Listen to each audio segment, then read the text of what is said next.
Merci à toutes et à tous d'être venus, d'être courageux. On va parler d'un truc super intéressant, c'est Postgre et comment faire de la recherche en plein texte. Franchement, pour un mardi soir, c'est solide, quoi. Donc oui, en français, c'est bien la recherche en plein texte. Voilà, c'est pas très heureux, mais voilà. Euh, hop. De quoi on va parler, on va d'abord un peu regarder comment est-ce qu'une recherche, ça commence souvent dans une app. On va faire un peu une sorte de, voilà, de version très basique de comment ça marche. Ensuite, on va regarder comment ça marche avec la recherche en plein texte, tout ce qu'on peut faire, à quoi ça ressemble. On va surtout creuser un peu de comment ça marche. On va voir comment Postgre transforme des données en lexémés. Et si le mot lexémé vous fait bégayer, c'est normal. On va vous expliquer ça dans 5 minutes. On va aussi regarder comment Postgre fait pour parser des requêtes. Et puis, on verra rapidement comment vous pouvez intégrer ça assez facilement dans votre app pour faire du test. Voilà. Bonjour, je suis Rémi. Je viens de la Drôme, si loin, mais c'est très beau. Je suis dev depuis 2018. Avant ça, j'étais un restaurateur de vitraux. Donc, j'ai fait une reconversion au wagon et depuis, voilà, bon, je bosse dans le dev. Et voilà. Et souvent, je partage un peu ce que j'apprends sur mon site. Il y a une version un peu étendue, un peu plus fouillée de Stoke aussi en anglais, pour celles et ceux qui en auraient besoin, qui voudraient aller voir. Ok, alors la recherche sans le plein texte, ça commence souvent. Alors déjà, on va se créer une petite base de données, donc on va créer une petite base de livres avec un titre et un résumé, et on va la remplir avec des bouquins de fantasy. Je ne lis que ça globalement depuis un an, donc c'est la thématique. Et globalement, une recherche, ça commence souvent par un like ou un highlight. Donc qu'est-ce qu'on va faire? On va aller chercher une chaîne de caractères dans une colonne. Et souvent, il n'y a pas grand-chose qui ressort. Pourquoi? Parce qu'un like ou un highlight, c'est juste faire un matching exact d'une requête vers une donnée en base, et c'est rarement le cas. Donc après, on peut un petit peu commencer à feinter. Donc déjà, le highlight nous permet de sauter la casse. Après, on peut aller chercher dans une autre colonne. Et puis ensuite, on peut aller chercher des variations du mot. Donc là, on a un mot qui était sorceresses, et on va essayer au singulier. Donc on doit penser à toutes les variations sémantiques de ce qu'on veut chercher. Et ensuite, on va passer toutes ces variations sémantiques fois le nombre de colonnes qu'on va interroger. Donc là, l'exemple est très circonscrit, mais au quotidien, moi, ça m'arrive de faire des requêtes où je dois aller chercher 150 variations de mots sur 6 colonnes. Ça fait des requêtes un peu musclées. À écrire, on peut l'automatiser, mais à lire dans les logs, pas fun. Donc là, ce qu'on voit, c'est que cette recherche-là, on va se baser sur des titres, sur des blurbs, enfin sur des résumés. On va chercher des variations. Donc là, on a ce qui ressort. C'est là où la recherche en plein texte, elle est vraiment cool. Voilà à quoi ça ressemble. Je vous fais un peu une petite explication de texte parce qu'il y a pas mal de mots barbares. Donc, hop là.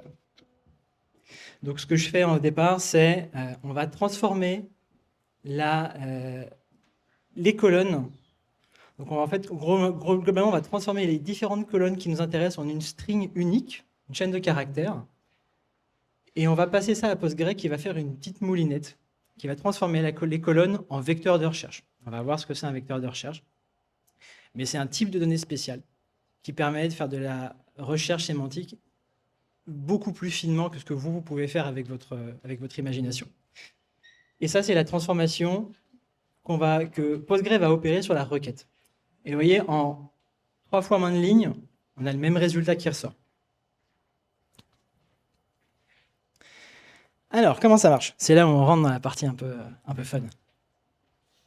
Déjà, Postgre, ce qu'il va faire, c'est qu'il va transformer vos données en tokens. Donc, c'est quoi ce qu'il appelle les documents? Ce sont du coup tout ce qui est contenu dans vos colonnes. Donc, ça peut être des colonnes de texte, ça peut être des colonnes d'arrêt, ça peut être des colonnes d'entiers. Voilà. Donc, je vous ai mis un truc ultra barbare. Et vous allez voir, ça va bien se passer. Donc, ce que fait là, tout en haut, la requête, c'est juste une requête de débugage dans Postgre. Et qu'est-ce que ça fait? Ça va simuler ce que fait la recherche en plein texte. Donc en gros, ce que ça prend toute la chaîne de caractères, qui est une longue phrase, et ça va la découper en unités. Donc ça prend des mots, du coup ça ressort des espaces, des mots, des ponctuations. Et on voit que Postgre arrive déjà à repérer si c'est un espace vide, si c'est un mot. Il est capable de repérer les emails, les entiers. Il fait tout ça tout seul. Et on voit dans la colonne de droite qui renvoie des tokens. Un token, c'est juste une unité sémantique potentielle. Maintenant, on a des tokens. Qu'est-ce qu'il fait Postgre? Il va aller essayer de lui trouver un dictionnaire.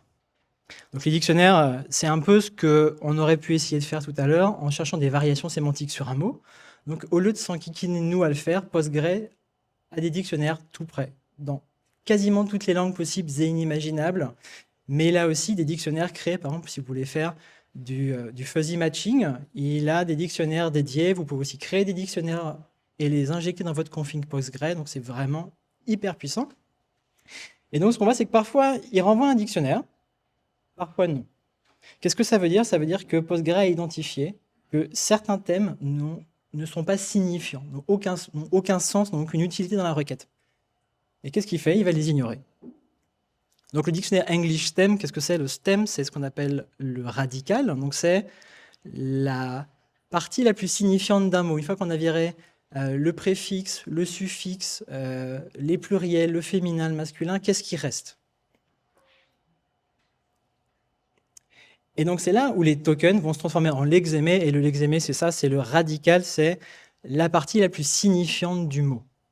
Donc là, on voit encore certains des mots qui avaient survécu, comme les a, les and, les where, les why, tout ça. Là, Postgre va les ignorer. Donc on passe d'une liste de 60 unités sémantiques potentielles à 10. Et avec ça, donc ça c'est juste les données dans votre colonne.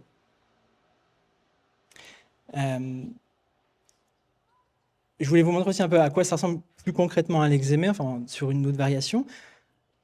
On a 4 variations sémantiques d'un mot, et en bas, ce qui nous ressort, c'est le lexémé qui correspond et la position, le chiffre du mot qui correspond à ce lexémé.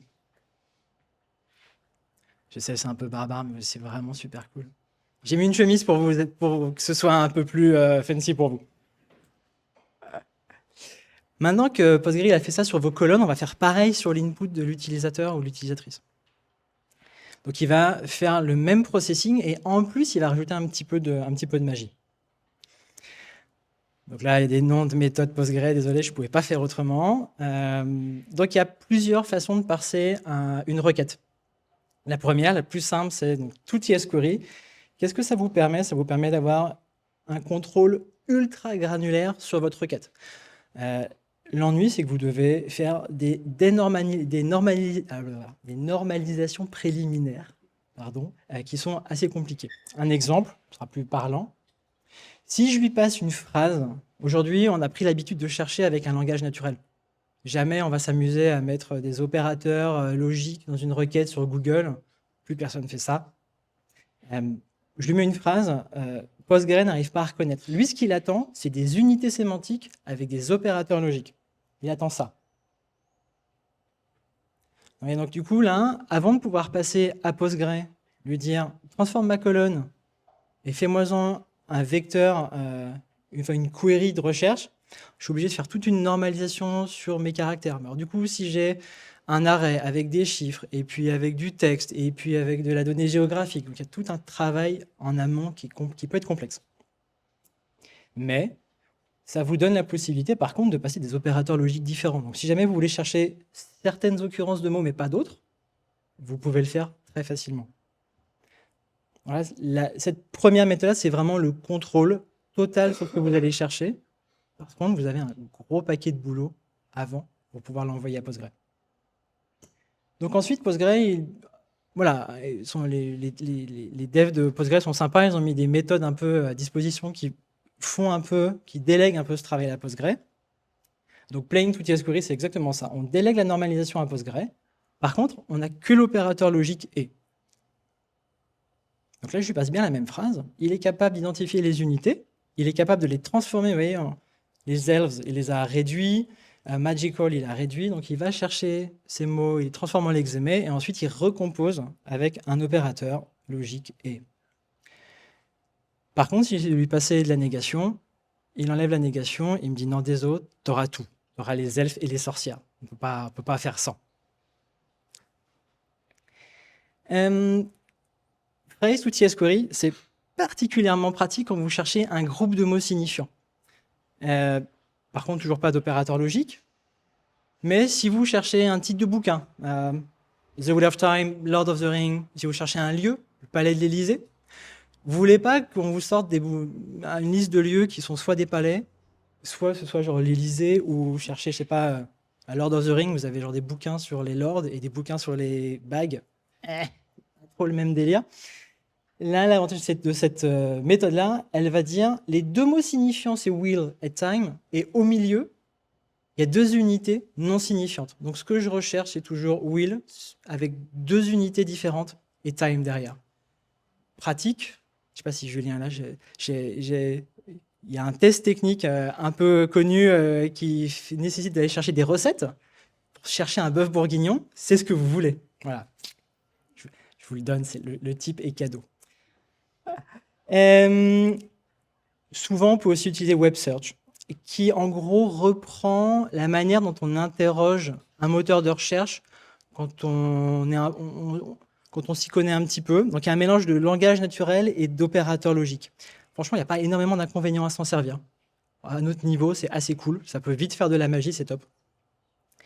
Donc là, par exemple, on peut passer une phrase, mais on peut aussi passer des signes typographiques qui disent ce que je ne veux absolument pas, c'est The Magical Sorceresses. Ça, je ne veux pas du tout, quoi. Des fun elves, trop bien. Si jamais il y a des nains magiques, trop bien. Mais alors, les sorcières magiques, non merci. Voilà. Donc, on a un peu le mix de opérateur logique, phrasé naturel, et sans avoir tout un travail de pré-processing à faire manuellement. Alors, juste avant de passer là-dessus, toutes ces opérations, elles ont un coût. Quand vous transformez vos colonnes en vecteurs de recherche à la volée, quand vous commencez à dépasser un certain nombre de lignes, c'est dur. On ne va pas en parler là, mais vous pouvez créer des colonnes précalculées, et ensuite, avec Postgre, vous permet de mettre à jour ces colonnes, et du coup, ça vous permet d'interroger une image de vos données à un moment T, et pas à chaque fois d'avoir à recalculer. Voilà. Même avec 10 000 rows, on passe de une requête qui met 1 minute 30 à une demi-seconde. On peut vraiment gagner du temps. On n'en parle pas, mais c'est dans la doc de Postgre, c'est globalement assez clair. On veut souvent, du coup, avoir un classement. Plusieurs méthodes. La version la plus basique, c'est TSRank.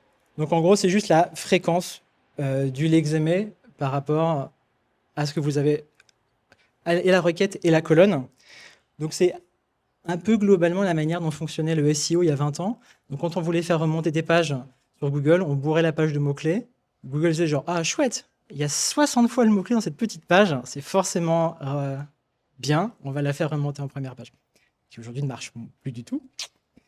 On a des versions un petit peu plus cool qui permettent notamment de gérer, de calculer ce qu'on appelle la cover density, donc c'est la densité, le nombre d'occurrences en fonction de la longueur du document. En gros, je m'explique. Ça vous permet d'ajouter une option de normalisation qui ajuste la densité en fonction de la longueur. Donc c'est le petit entier là, en ligne 5 qui est planqué. C'est des valeurs magiques déterminées par Postgre qui vous permettent de dire en fonction du nombre de fois où tu retrouves ce terme, fais-moi un petit calcul en fonction aussi de la longueur du document. Est-ce que c'est une thèse? Est-ce que c'est un article de 100 lignes, etc. Et du coup, ça peut pondérer en fonction de la longueur du document. Il y a plusieurs options. Il y a la longueur du document, le nombre de mots uniques, il y a la logarithmique de la longueur, pour éviter que les gros documents prennent trop de place par rapport aux petits. Bref, voilà, il y a plein de choses un peu... Là, franchement, ça a l'air un peu boring quand je vous le raconte, mais on ne fait que gratter le vernis du sujet. À peine. On le frotte délicatement. On a aussi du coup la capacité de mettre des poids. Par exemple, sur mes bouquins, si je veux que le titre ait plus d'importance que mon résumé, je peux dire à Postgre, donne plus de poids à mon titre et moins à mon résumé. Donc, c'est des choses assez simples à mettre en œuvre aujourd'hui.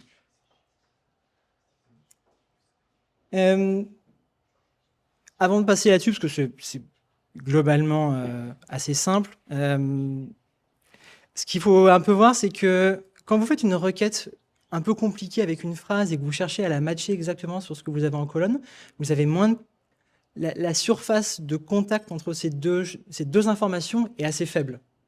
C'est très spécifique à chaque fois. Le lexémé, ça vous permet d'avoir une suite de petites unités sémantiques qui sont très facilement compatibles. C'est un peu comme si vous essayez de monter, je sais pas, de jouer avec des Playmobil où c'est impossible de composer des choses qui ne sont pas prévues dans le plan et jouer avec des Lego. 5 minutes, ça tombe bien, je fais la fin. Voilà, je t'ai un peu accentué là-dessus. Comment ajouter de la recherche en plein texte? Aujourd'hui, je vous dirais, si vous devez commencer demain à faire un POC, il y a une gemme incroyable qui s'appelle PG Search, qui vous ouvre un DSL en Ruby, qui vous permet d'ajouter sur vos modèles toutes les infos qu'il vous faut. Vous dites telle colonne, je veux qu'elle soit cherchable en plein texte. Ça vous donne des méthodes pour aller chercher l'information, ça prénormalise les inputs, c'est vraiment cool.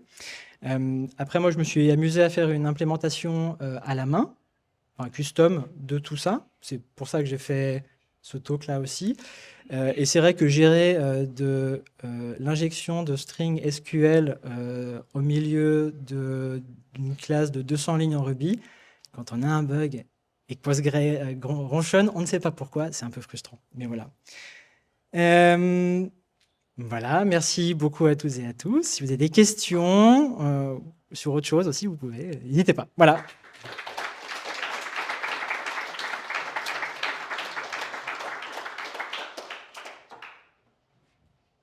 Plusieurs questions. Vas-y, tu pourras passer derrière. Attends, j'ai un petit micro là. Tiens. Merci. Merci pour ta présentation. C'était très complet. J'ai eu la même demande en fait de la part de mon client sur une fonctionnalité de recherche. Et tu l'as pas évoqué, mais comment ça se passe quand tu dois faire des recherches dans des objets associés qui sont liés entre eux?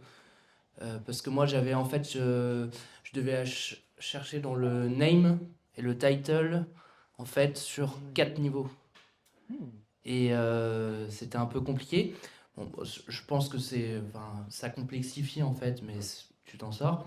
En fait, ma véritable question, c'est j'avais une problématique sur je devais préserver l'ordre des mots en fait. Oui.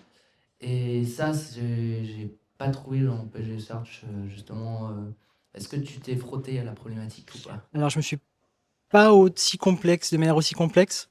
C'est vrai que sur l'ordre des mots, typiquement le phrase to TS query, c'est vraiment ce qu'il va faire. Donc, tu peux lui passer une phrase et il va dire, il va prendre toutes les unités sémantiques qui sont importantes et il va dire il y a X mots à l'intérieur qui sont pas signifiants et il va te composer comme ça une query qui va aller chercher typiquement ta phrase. Ou très approchant. Parce que statistiquement, pour que tu aies genre une phrase qui fait 15 unités sémantiques importantes et que tu en aies une qui match dans ta colonne, enfin, tu vois, faut vraiment que ce soit. Tu augmentes la chance que le match soit le bon, en tout cas. Après, sur les différentes colonnes, je n'ai pas fait avec PG Search, mais ça va être rigolo de le faire. Je ne sais pas s'il permet de le faire nativement ou s'il faut construire une query.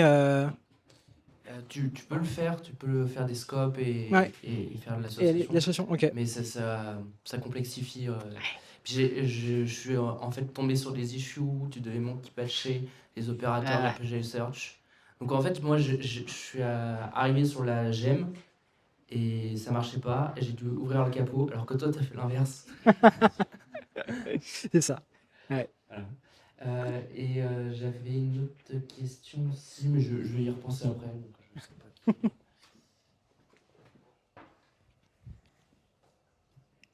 Merci beaucoup pour la presse, super intéressant. J'avais une question pour toi en termes de volumétrie de documents. C'était quoi à peu près la dimension du nombre de volumes de documents que tu as traités dans des requêtes full text search? Finalement, assez peu, parce que c'est souvent des sujets soit de POC, soit très très scopés, mais on avait de l'ordre de 15-20 000 lignes, donc c'est Ok. tout petit. Mais à 15-20 000 lignes, typiquement, c'est pour ça que je parlais tout à l'heure d'avoir des colonnes précalculées, préprocessées en base. Déjà à 15 000 lignes, à la volée, le calcul prend un temps de dingue. Ok. Donc c'est pour ça que c'est cool d'avoir toute une mécanique derrière de précalcul. Mm. Parce que tu passes pour le coup de plusieurs secondes en dessous d'une demi-seconde, quoi. Ok, et du coup, c'était mes questions suivantes. En termes d'indexation, est-ce qu'il y a des typologies de champs ou d'index qui sont plus efficaces sur le full text search? Tu peux, en fait, ce qui est cool, c'est que, enfin, on n'en a pas parlé, mais tu peux spécifier un index différent en fonction de ce que tu vas chercher. Mhm. Donc, tu vas avoir de l'index GIN ou du GIST, pas comment est-ce qu'on le prononce. Voilà. Après, ça, moi, j'ai pas implémenté, donc je saurais pas dire exactement, mais je sais que ça peut se mettre en œuvre. Et du coup, après la troisième, si tu tokenises tes résultats, Ouais. tu crées une colonne, j'imagine, qui représente l'index. Ouais. Du coup, tu as un problème de dénormalisation. Comment tu De, gères dé- ça? de dénormalisation? Bah, c'est-à-dire que ta data, si elle évolue, c'est peut-être une colonne, ton index est plus à jour. Ah oui. Et donc, du coup, comment tu... Le, Est-ce que tu as une technique qui marche bien, genre, je sais pas moi, du trigger ouais. ou d'autres techniques comme ça? Moi, ce que Et en termes j'utilise, de c'est ça, ouais. performance derrière, qu'est-ce que ça donne? Ouais, moi j'utilisais une trigger SQL qui recalculait les colonnes. Voilà, parce que j'avais pas non plus un enjeu de perf qui était dingue. Donc j'ai plutôt fait de cette façon-là. Mais j'imagine que tu dois pouvoir faire aussi, comment ça s'appelle la gemme scénique, c'est ça qui permet de faire des vues Ok. SQL en fonction de, je pense, de la granularité et de la maille à laquelle tu dois avoir de la donnée, temps réel, pas temps réel, etc. Tu dois pouvoir t'en sortir avec différentes stratégies, ouais. Ok, smart. Merci beaucoup. Avec plaisir. Pour rebondir sur ton point, c'est juste en Postgres, tu peux mettre maintenant, je crois que c'est depuis PG 15, des colonnes précalculées qui vont être calculées en fonction des différents éléments des autres colonnes de ta table. Et ça, tu peux l'indexer. Oui. Quelqu'un d'autre? Euh, Moi, j'ai une question un petit peu naïve. Dans une autre vie, j'étais linguiste et je me demande les dictionnaires qui sont utilisés, d'où est-ce qu'ils viennent? Est-ce que tu sais, est-ce qu'ils sont mis à jour? Est-ce qu'ils sont mis à jour en même temps que la version de Postgres ou ouais. Aucune idée, mais maintenant que tu m'as posé la question, j'ai regardé. Parce que en tant qu'ancien historien de l'art, c'est le genre de truc qui me titille aussi, ouais. Ok, d'accord. Mais j'ai regardé. En tout cas, c'est Postgres qui les met à disposition. Donc j'imagine qu'ils doivent avoir une manière de. Voilà. D'où est-ce qu'ils viennent? Ouais, je sais pas. Ouais, je saurais pas te dire, mais c'est intéressant, ouais, de regarder. Ok, merci. Je t'en prie.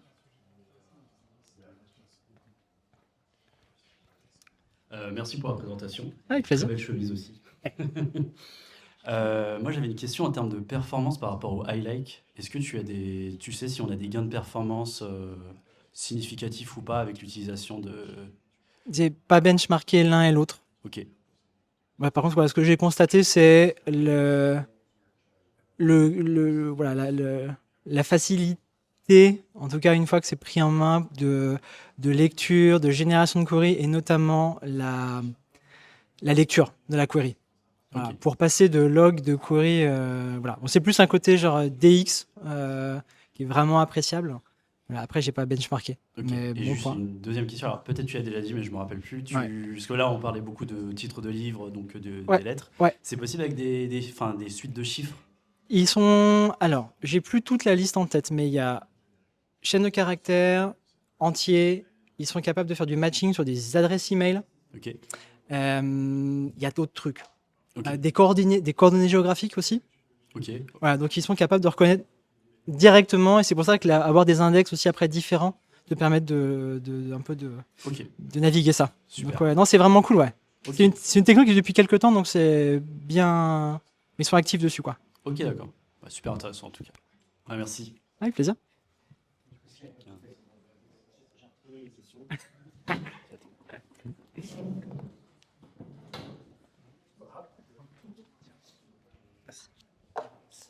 En fait, j'avais une problématique. C'était de faire de la recherche en plein texte, du coup, mais sur des ressources qui étaient scopées. Parce que justement, des utilisateurs pouvaient ne pas avoir accès à toutes les ressources. Et donc, je voulais savoir un peu si tu avais... Enfin, qu'est-ce que tu pourrais penser par rapport à ça? Parce que moi, je me suis un peu heurté. En fait, toute la documentation que j'ai pu trouver, c'était à chaque fois, on recherchait sur tout. Et tu dois filtrer a posteriori. Donc, ça, en fait, ça met un gain de performance en moins, quoi. Et c'est là où typiquement tu peux faire moi j'ai pu essayer de faire un mélange d'implem de ce que la Gem2 propose et de construire des query objects en amont qui vont gérer tes différents cas. Je pense que c'est là aussi où le truc où là on a vraiment à peine gratté la surface, et je pense que c'est pour ça que la recherche c'est un métier à part entière. C'est que en fait